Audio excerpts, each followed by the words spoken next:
Hey guys, Try5 here, and we move on to Gen 3 on the road to Sun and Moon. Quick little disclaimer.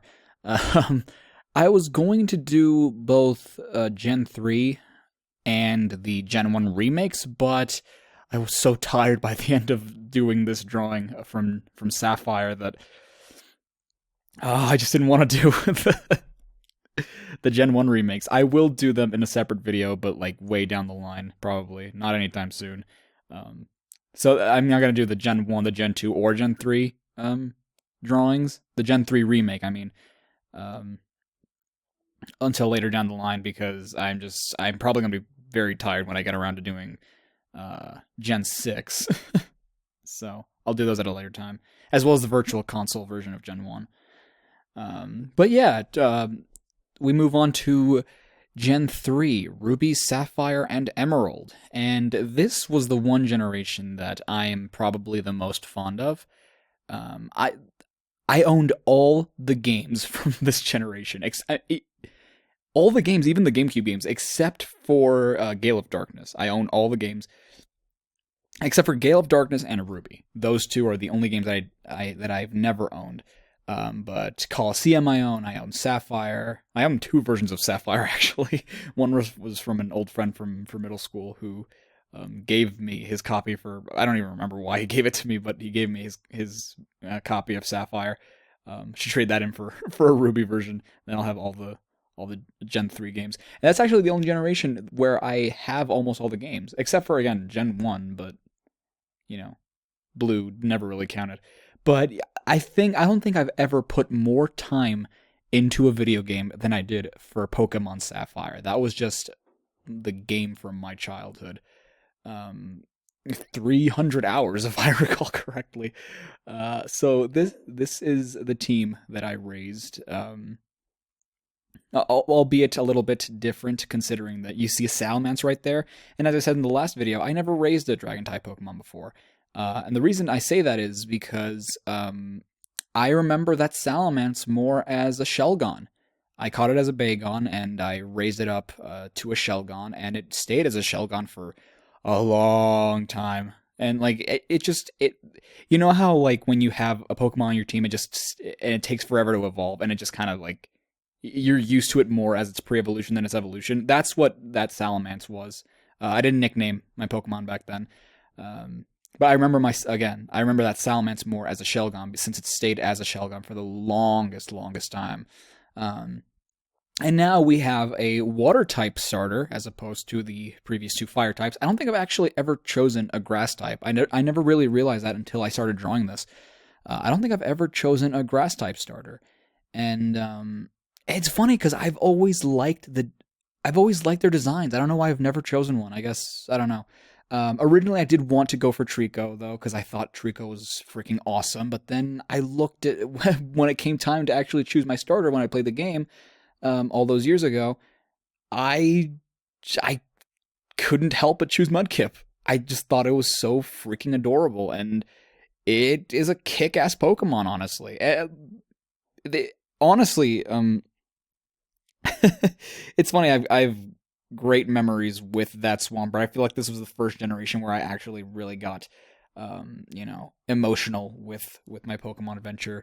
This was around the time that I started giving them personality and their own story arcs. Even though, like I said, in the last generation, I already did that for them, but this was the first time I ever actually did it. And my Swampert was just like the boss. He was like the big brother of all the rest of the Pokemon. And he was the first Pokemon that I ever got to level 100. That's what I have great memories with that Swampert. He was never not on my team. I have no idea how I got him to level 100 at all, because I guess I just fought the Elite Four a bunch of times. But yeah, and I don't think I've ever actually raised another Pokemon to level 100 since until Gen 6, actually. But yeah, I love that Swampert so much. The Metagross that I got from Steven, started out as a Beldum, level it up to Metang, and then Metagross. I always called it Metagross. I don't know why I never called it Metagross. I think the internet and then the anime made me realize, oh no, Metagross is wrong. Never mind. That Hariyama, I'm not entirely sure I ever raised. I do remember catching a Makuhita at some point. So I might have had that towards the tail end of my Pokemon Gen 3 journey. I love Hoenn so much. To me it was super interesting to go through, and we now have like two teams, and now the rivals are different. Like they're not assholes anymore like in the previous two generations, but like we have technically two rivals, and both of them are like really nice characters and pretty memorable. I know that a lot of people don't like Wally, and a lot of people like May, but they don't like Wally, and I understand why, but I don't know. They always had a special place in my heart. I always liked seeing them as my rivals. I never really talked. I have never really realized I never talked about the names that I would give my avatars, because I would never give them my name for whatever reason. I don't remember what I named my character in Gen 2, but Gen 1 and Gen 3, their names are Ash.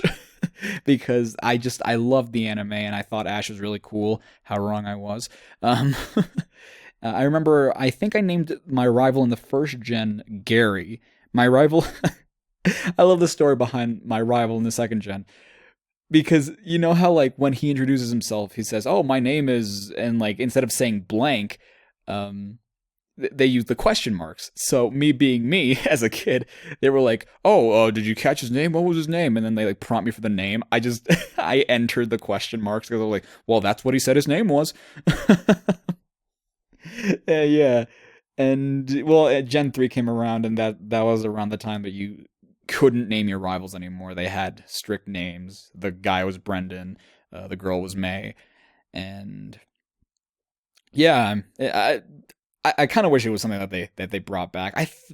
They do it for for Black 2 and White 2. I think that they bring that back, but Gen 6, nah, they got rid of that again. That Swellow, that was my flying type Pokemon. I love that Swellow so much. Great memories with that Swellow. It wasn't too strong, if I recall correctly, but it was my flying type, and I love that Swellow. Which is why like I have the Swampert and the Swellow just like hugging me and giving me affection and me giving them affection. And then you'll notice in the background that legendary Pokemon, Kyogre. That was the first time I ever had a legendary on my team, and I don't know why I had two water types. That was just very, very stupid. 7.8 out of 10, too much water. But yeah, that was pretty much my dude. Actually, there was so much water in that game that the Swampert knew nothing but water type moves: Water Pulse, Surf, Waterfall, and Dive. I still remember what moves it had, and I never gave it anything else for whatever reason. Even though it can learn like Poison Wave. I mean, I don't know if Poison Wave was a thing back then, but it can learn Earthquake, and I didn't know that until like a few years ago. I was like, what? It can learn Earthquake? I wasn't a versatile trainer, and I'm not much of one. I'm not a strategic one. But I tend to play more on the offensive side. Like, you know, if I can give you attacking moves, I'll do that as much as possible. I won't give you stat affecting moves or anything. You know, anything that can hurt the other Pokemon is good by me. But yeah, and geez, the story, I think this is where the story really started getting really interesting in terms of Pokemon, because Gen 2 had a very like a pretty vanilla story. It was, you know, what you'd expect from a sequel. It was still Team Rocket. They were trying to find Giovanni and all that, and that was all good and well. It was a fun story. It was I don't know, very basic, I guess is the word I'm looking for. But Gen 3, like, it got complicated. It got all moral. Like, oh, it started the whole, like, teams being misunderstood trope that Pokemon has. Because, you know, Team Rocket was always knowingly evil, which I guess is kind of weird the more I think about it. But every other team since Gen 3 has this underlying morality to the team, which I really enjoy. You know, it's like they're hurting people, but they're doing it for the, how do I put this? You know, like they're doing bad things, but their heart is in the right place. You know, like Team Aqua wanted to get rid of so much land and bring back water, so that Pokemon, I don't exactly remember. Pokemon Generations goes more into it with both teams, actually. Magma and Aqua both want like the opposite thing, more land or more sea, because they care about Pokemon and they're like, oh, they need a better Earth, they need a more primal place to live. Hence, Primal, Groudon, and Kyogre. And their heart is in the right place, but like they end up hurting a lot of people and stealing Pokemon and just doing bad stuff for a good purpose, but that doesn't make it any less bad. But yeah, I want to give a shout out again to another Pokemon that was on my team that I thought, look at that Metagross, I love that Metagross, it looks amazing. To a Pokemon that I thought I had on my team back in the day, but again, like I said yesterday, I'm not good at raising Dark-type Pokemon, and this is a testament to that. I think the first Pokemon I ever caught in Sapphire was a Poochyena that I nicknamed Poochie, and I think that was the first time I ever nicknamed a Pokemon. But for some reason, it was the only Pokemon I nicknamed. I never nicknamed anyone else on my team. And it was a Poochyena that evolved into a Mightyena, and I thought I had it on my team. It was a very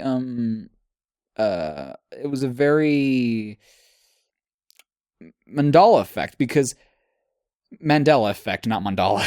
That's the never mind. It was a very Mandela effect kind of thing, because I went back and I was like, yeah, I know I had Poochie on my team, and I look, and Poochie's level 24. I'm like, there's no possible way I could have had Poochyena on my team for that long, if it's only level 24. So that's where I figured out that, like, no, I didn't take Poochy to the Elite Four, and I didn't have Poochy on my team for very long. And I could have, I don't know, maybe it's because I nicknamed it. That's why I remember it so fondly. I don't know why I nicknamed it. I thought it was just like, oh, this is a Pooch. This is a Poochy. I don't know. It was cute. But yeah, the remakes, which I probably won't be able to talk about in a long time. I love the remakes. They didn't add much, but I do think that they made it much better than what it was back in the day, especially when taking into consideration the addition of the Delta episode, which I think maybe it didn't add a lot to it, but I do think that it adds to the story.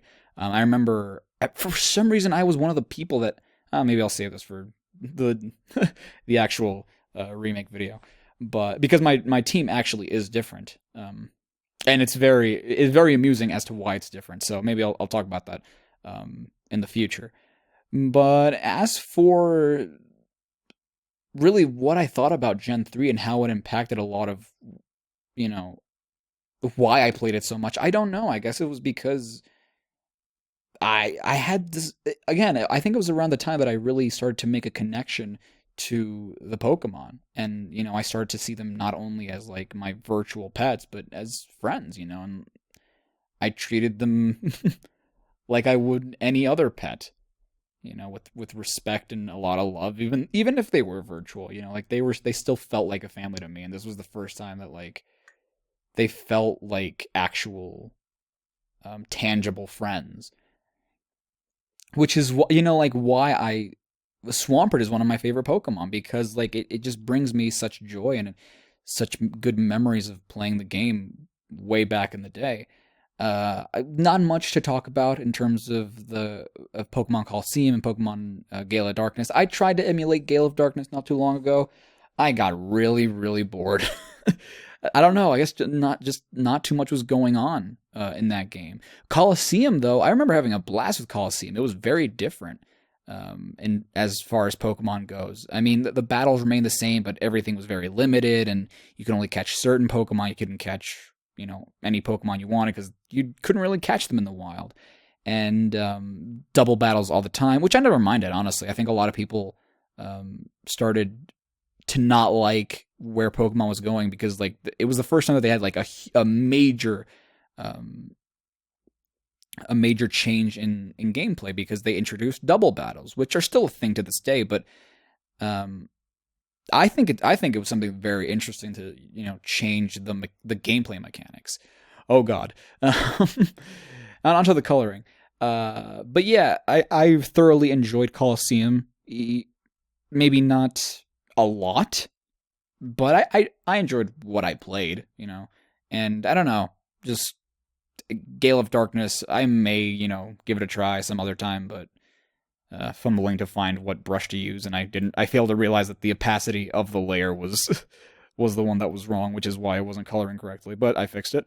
And here we go, on to Ken Sugimori's um, art style that I remember the most from my childhood. I don't remember really seeing the Gen 1 or Gen 2 art style that much. This was the one I grew up on. Um, it's still sort of watercolor, but it's even better blended in together. I always thought it looked like clay in a way. I can't really explain why. I think it's the combination of the highlights and the shadows. It gives it this clay-like effect. I don't know if people remember, if you watched my, I think it was the first the Gen 1 video. I mentioned this 40-minute video of a guy doing he's drawing a hoopa in the Ken Sugimori art style, and he's doing it in this style that's actually I think this is the coloring style is the most consistent it's been since Gen 3. It's kind of been the same in terms of like the Ken Sugimori art style. It's been a little bit more anime in recent times, but I think this has kind of been the norm. And I finally watched it to get a better understanding and like see if I could learn anything from there. And he's doing this style precisely, and he explains how like what techniques to use and how shadows in certain places and circles for the highlights, and that I did learn a few things from that video, not too much. I do think that it goes on for a little bit too long, but this piece is gigantic. Like this, I haven't even said how long this took. It took 5 hours, almost on the dot, 5 hours. And I, again, was tired after it. Like, there was so much that I did wrong. Like, I didn't cover all the corners, and the coloring had to be different this time around, so I didn't know how I was going to cover it. The positioning of the Pokemon, they're all humongous this time around. Like, there's not a single, like, the smallest Pokemon is a Swellow, and even that's pretty big. But I think the favorite Pokemon that I did, it wasn't the trainer this time around, which was weird to me because I was so excited to do myself in the the Gen 3 style. But Metagross was my favorite. I just love how he looks. I love how I colored it. I think I was proud of him the most, and I think the second would be Swampert. I think Swampert I think was the most faithful in terms of, I don't know, maybe it's a tie between Swampert and Metagross, but I feel like them two were the ones that I did most faithfully in terms of the Sugimori style. Like if you see, it's kind of like overlapping painting. It's not very blended or anything. What I did notice, and I failed to do in some areas, was actually it curves a lot. Like it doesn't do. How do I explain it? It doesn't go in and out, but like it curves a lot and it overlaps each other, sometimes even diagonally. It does that a lot. And in terms of the highlights, it actually goes in a circle for the most part. But for the shadows, it does curve a lot and overlap. Again, very, very interesting art style to cover. I really like the way it looks, and I this is the one, like I said, I remember the most. This is the one I grew up on. And it was very fun to try it out and learn, how to color these differently. To the point where like I go back and see my other two, the Gen 1 and Gen 2 drawings, and I like them so much less by comparison. Like when I draw them and when I'm finished, I'm like, oh, these look so amazing. But then I do the next generation, I look back, I'm like, I don't know, I don't like this so much anymore. And I don't know if it's a comparison thing or if, I don't know what it is. But we're coloring Metagross now, and this one did feel like it took forever, and I have no idea why. I ran into like so many walls when drawing, when coloring. I have no idea why. But that's not to say I didn't have a good time. Again, drawing most of these Pokemon for the first time. I think I've drawn Swampert at least once prior to this, but all of these Pokemon are just new to me. I've never drawn any of them before. But, having said that, I think I did a fair job, except for Kyogre, because goddamn, where was I gonna place Kyogre? I had to put him in the back because I have no idea where I was gonna put Kyogre. And he was already, I had Salamence, and I was debating whether or not I wanted to leave Salamence as a Shelgon, because you see how I put the trainer's arm out. It wasn't going to be for Swellow to be standing there. It was originally going to be because I was going to be hugging the Shelgon, but I was like, well, no, okay, because it's a Salamence now, and I should honor that. So yeah. But it worked well in my favor, because then I could put Swellow there, and I love how I drew Swellow. I love the angle. Like I said, I'm not very good at drawing birds, so that's why I'm kind of proud of that.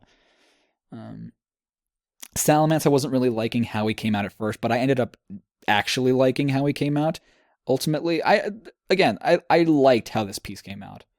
I think I'm going to be doing the shading of the white now, which I think the shading of the white I think was probably the most faithful to the art style that I did. But yeah, Hariyama, I really don't have much to say about the way I drew Hariyama. I forgot, and this is one thing that I probably should mention, but I did forget to do Hariyama's I don't even know what that is, his in the video itself. I forgot to do the skirt that Hariyama has, but I did go back and do it. What I didn't notice was that I didn't do his helmet thing, the black helmet thing. I don't know, it just never looked wrong to me, so I never did it. But now that I've mentioned it, people are probably going to be obsessed over it. Oh, yeah, that Metagross looks amazing. Not to toot my own horn, but I really like the way it came out. But yeah, again, it was a very interesting experience to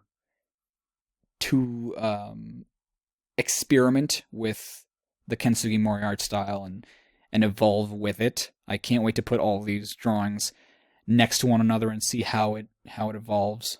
Now I'm just coloring. I'm highlighting the trainer outfit in Hariyama. I think this is the trainer I least the trainer design I least like. It's very dark, but for some reason it doesn't. I don't know. I guess I just didn't do that well of a job this time around with the trainer overall.